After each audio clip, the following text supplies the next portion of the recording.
is Rob. I tested positive for HIV in April of 1985. Last November I was diagnosed with AIDS. We're at Davenport West today talking to the freshman classes about HIV and AIDS and other sexually transmitted diseases.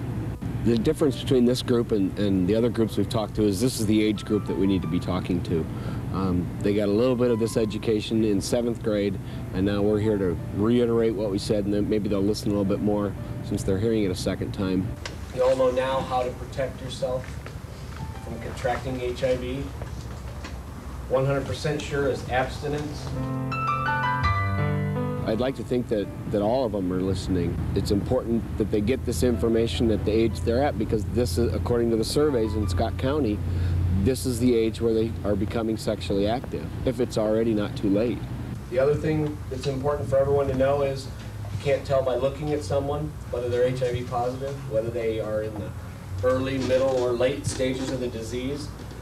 I think I'm a pretty good example of that. I'm in the latter stages of the disease, and yet I feel healthy and I look healthy.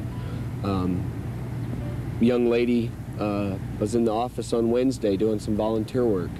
She came in, she's had AIDS for a little over a year. She was feeling good, she was having a real good day. She came in to get some prescriptions refilled. This afternoon we're going to her funeral. This disease can take you can have a long progress into getting sick and dying, or it can come that quick. And you know, you try and drive that home to kids that are this age, and hopefully a lot of them will listen and understand that. Unfortunately, they don't, and that's shown in the statistics, the amount of sexually transmitted diseases that are out there. The guy sleeping in the back is probably me 15 years ago. I didn't need to hear this, and obviously I did need to hear it. Those are the people that are probably at most risk, the ones that don't think that it's going to be a problem, because they're not going to take the precautions that are necessary.